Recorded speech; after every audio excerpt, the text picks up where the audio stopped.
नमस्कार, मैं हूं आयुष सूर्यवंशी। घमंड में चूर सत्ता से टकराने का दम हर किसी के पास नहीं होता, लेकिन इरादे अगर लोहा हो तो टकराया जा सकता है। ये बात बॉलीवुड की क्वीन कंगना रनौत ने बता दी है, क्योंकि महाराष्ट्र की उद्धव सरकार ने कंगना के दफ्तर पर सत्ता का बुलडोजर चलाया तो कंगना सिल्वर स्क्रीन पर निभाए उस किरदार में आ गई जिसे देख हर कोई कह रहा है खूब लड़ी मर्दानी है।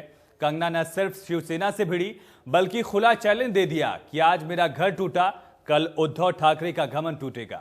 ये रिपोर्ट देखिए।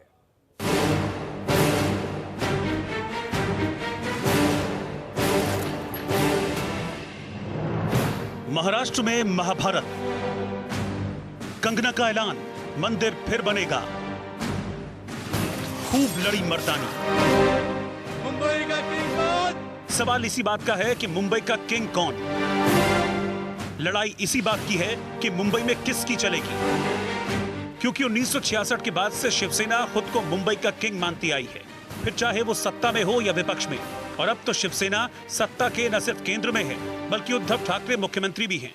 इसीलिए शिवसेना खुद को किंग मान रही है। लेकिन तस्वीर इसलिए बदली हुई है क्योंकि मुंबई के किंग को पहली बार चुनौती मिली है, और वो भी एक क्वीन से। ये वक्त का पहिया है, याद रखना, हमेशा एक जैसा नहीं रहता।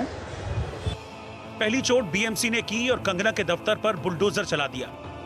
कंगना राउत और संजय राउत के बीच में चला ट्विटर वार अब पहुंच चुका है महाराष्ट्र के मुख्यमंत्री और शिवसेना सुप्रीमो उद्धव ठाकरे के पास। वह साफ साफ कंगना राउत ने अब उद्धव ठाकरे को धमकी दे दी है। जिस तरीके से उनका ऑफिस तोड़ा गया है उसको लेकर उन्होंने ट्वीट के जरिए बहुत बड़ा हमला किया है उद्धव ठाकरे पर। उन्होंने साफ साफ कहा है कि आज मेरा घर टूटा है, कल तेरा घमंड टूटेगा। इस तरीके का वक्तव्य, इस तरीके की बातें कंगना राउत ने ट्विटर के जरिए करके यह साफ बता दिया है कि अब वह उनके टारगेट पर कोई अगर है तो वह हैं उद्धव ठाकरे, जो महाराष्ट्र के मुख्यमंत्री हैं। यानी यह मामला अब और आगे बढ़ने वाला है और कंगना रनौत किसी भी सूरत में बैक फुट पर जाने को तैयार नहीं है। वह अब और अग्रेसिव होकर इस पूरे मामले को लड़ाई लड़ने वाली हैं। तो इधर कंगना भी झांसी की रानी वाले किरदार में आ गई। उद्धव ठाकरे, तुझे क्या लगता है कि तूने फिल्म माफिया के साथ मिलके मेरा घर तोड़ के मुझसे बहुत बड़ा बदला लिया है? आज मेरा घर टूटा है, कल तेरा घमंड टूटेगा। ये वक्त का पहिया है, याद रखना, हमेशा एक जैसा नहीं रहता। अपना दफ्तर टूटने के बाद कंगना बेहद गुस्से में है और उनका गुस्सा ट्वीट में भी नजर आया। कंगना ने लिखा, मणिकर्णिका फिल्म्स में पहली फिल्म अयोध्या की घोषणा हुई। ये मेरे लिए एक इमारत नहीं, राम मंदिर ही है। आज वहां बाबर आया है। आज इतिहास फिर खुद को दोहराएगा, राम मंदिर फिर टूटेगा, मगर याद रख बाबर, ये मंदिर फिर बनेगा, ये मंदिर फिर बनेगा। जय श्री राम, जय श्री राम, जय श्री राम।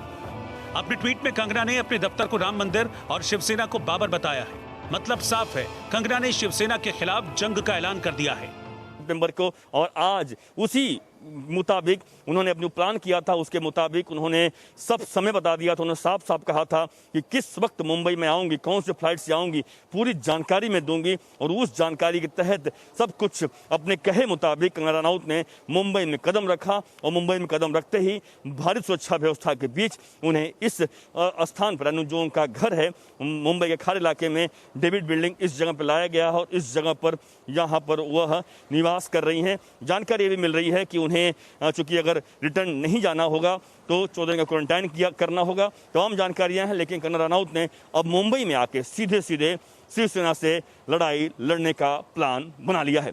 कैमरामैन विष्णु के साथ अभिषेक शर्मा, इंडिया न्यूज, मुंबई।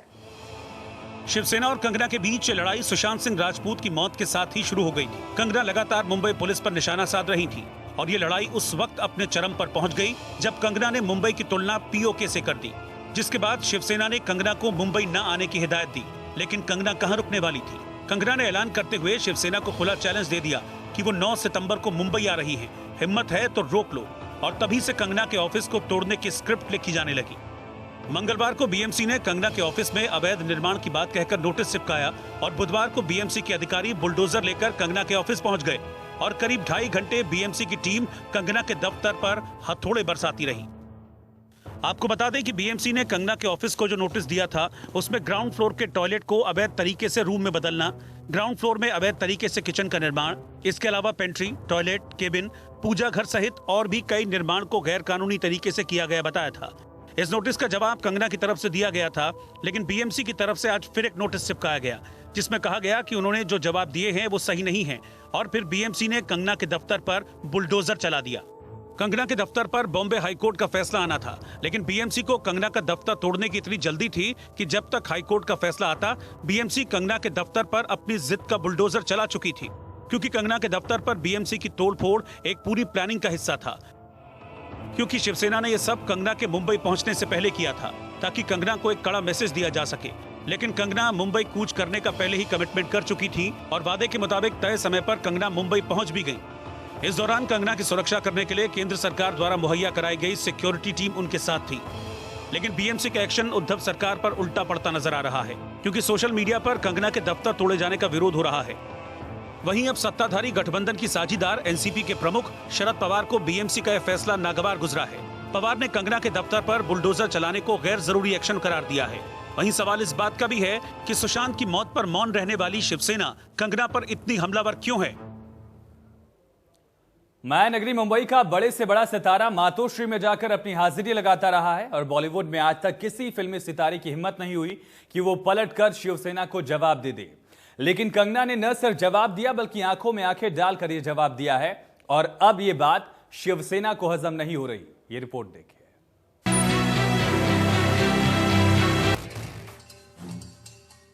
जो 50 साल में नहीं हुआ वो अब हो रहा है। पहली बार सिल्वर स्क्रीन के किसी सितारे ने शिवसेना को खोलकर चुनौती दी है और पहली बार लड़ाई टक्कर की होती नजर आ रही है, क्योंकि शिवसेना से सीधे टकराकर कंगना रनौत ने यह बता दिया है कि जो मुंबई में अब तक होता आया है वो अब और नहीं होगा। आजादी की कीमत सबने पहचानी थी, दूर तिरंगी को करने की सबने मन में ठानी थी। क्योंकि बॉलीवुड में आज तक किसी फिल्मी सितारे की हिम्मत नहीं हुई कि वो पलटकर शिवसेना को जवाब दे दे। कंगना ने न सिर्फ जवाब दिया बल्कि आंख में आंख डाल कर दिया है। दरअसल ठाकरे परिवार की बॉलीवुड पर बादशाहत रही है। माया नगरी का बड़े से बड़ा सितारा मातोश्री में जाकर अपनी हाजिरी लगाता रहा है और जब किसी हीरो या हीरोइन ने इनकी लाइन काटने की कोशिश की तो उसे बाहरी बताकर लाइन से हटा दिया गया। यही सब शिवसेना कंगना रनौत के मामले में करने की कोशिश कर रही है।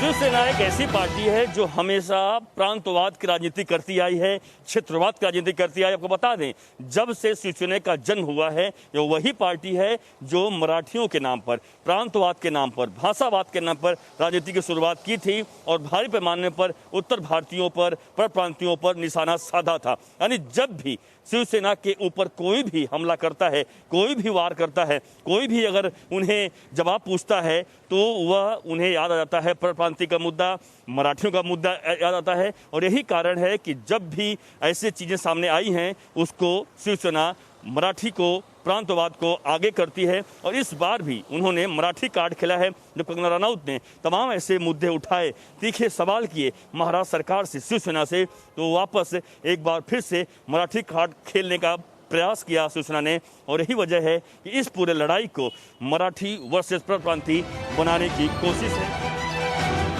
बॉलीवुड में ऐसे नामों की भरमार है, लेकिन कुछ किस्से उन अभिनेताओं से जुड़े हुए हैं जिनके बारे में कहा जाता है कि जो जहां खड़े हो जाते हैं लाइन वहीं से शुरू हो जाती है। दिलीप कुमार, बाल ठाकरे की दिलीप कुमार से दोस्ती जग जाहिर थी।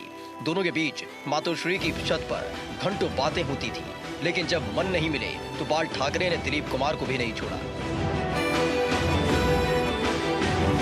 ऐसा ही कुछ अमिताभ बच्चन के साथ भी हुआ। सदी के महानायक अमिताभ बच्चन को 2008 में उस वक्त ठाकरे परिवार के गुस्से का शिकार होना पड़ा जब राज ठाकरे ने मराठी बनाम उत्तर भारतीयों को लेकर मुहिम चला रखी थी। राज ठाकरे ने अमिताभ बच्चन को पहाड़ी बताते हुए निशाने पर लिया तो जय बच्चन ने भी कड़े लहजे में जवाब दिया था। लेकिन बात इतनी बढ़ गई थी कि अमिताभ बच्चन की फिल्मों को बैन करने की धमकी भी दी गई और आखिरकार अमिताभ को झुकना पड़ा और माफी मांगने के बाद ही बात खत्म हुई। बात यहीं खत्म नहीं होती। क्रिकेट के भगवान सचिन तेंदुलकर को बाल ठाकरे के गुस्से का शिकार बनना पड़ा। बाल ठाकरे ने सचिन को चेतावनी देते हुए कहा था कि वो खुद को क्रिकेट के मैदान तक ही सीमित रखें। दरअसल सचिन ने कहा था कि मुंबई पर सभी भारतवासियों का बराबर हक है। ठाकरे इसी बात पर भड़क गए और सचिन को क्रिकेट तक ही रहने की हिदायत दे डाली थी। कोरोना वायरस के दौरान मुंबई में फंसे प्रवासी मजदूरों की सहायता कर उन्हें घर पहुंचाने वाले सोनू सूद को भी शिवसेना अपने निशाने पर ले चुकी है। दरअसल जब पूरे देश में सोनू सूद के काम की तारीफ हो रही थी, तब ये तारीफ सुनकर शिवसेना बौखला गई थी और शिवसेना ने सोनू सूद को बीजेपी का प्यादा बता दिया था। दरअसल वक्त वक्त पर शिवसेना फिल्मों का विरोध कर अपनी ताकत का एहसास बॉलीवुड को कराती रही है। शिवसेना का ये डर सिर्फ फिल्मी सितारों को ही नहीं है, बल्कि सिनेमा हॉल के मालिकों को भी सताता है, क्योंकि कौन सी फिल्म चलेगी कौन सी नहीं, ये सब शिवसेना तय करती रही है। यही वजह है कि हर बड़ा सितारा मातोश्री में अपनी हाजिरी लगाता रहा है। आज शिवसेना ने कंगना रनौत के एक दफ्तर पर हमला बोला है, जहां बीएमसी ने इसे इलीगल बताकर यहां पर हमला करते हुए इस प्रॉपर्टी को नष्ट करने की कोशिश की है। लेकिन ये कोई पहली बार की बात नहीं है। हमेशा से ही शिवसेना बीएमसी के जरिए बॉलीवुड में अपनी धमक को बनाने की कोशिश करती रही है, जिसके कई सारे एग्जाम्पल, कई सारे उदाहरण आपको देखने को मिलेंगे। तो कंगना रनौत की इस बिल्डिंग को ध्वस्त करके कहीं ना कहीं शिवसेना और उनकी बीएमसी ने यह साबित कर दिया कि उनके अंदर अपनी इस धमक को बनाए रखने का भी एक खौफ सामने से नजर आता है। देखना ये होगा कि आखिर शिवसेना कब तक अपनी इन धमकियों से, अपनी इस हरकतों से अपने दबाव को कायम रख पाती है बॉलीवुड में, और क्या बॉलीवुड की क्वीन यानी कि कंगना रनौत शिवसेना और उनके बीएमसी को इस बार सबक सिखाने में कामयाब होंगी। कहते हैं कि मुंबई को 3 पी चलाते हैं, पहला बिजनेसमैन, दूसरा बॉलीवुड और तीसरा बीएमसी, और इन तीनों पर ही शिवसेना का कब्जा है। लेकिन अब कंगना ने शिवसेना के सबसे अजीज बी यानी बॉलीवुड पर चोट कर दी है, क्योंकि पहली बार शिवसेना को बॉलीवुड से करारा जवाब मिला है, जिसकी गूंज पूरे देश में सुनाई दे रही है। Bureau report, India news. चलिए इसी के साथ इस खास पेशकश में इतना ही। खबरें लगातार जारी, बने रहिए।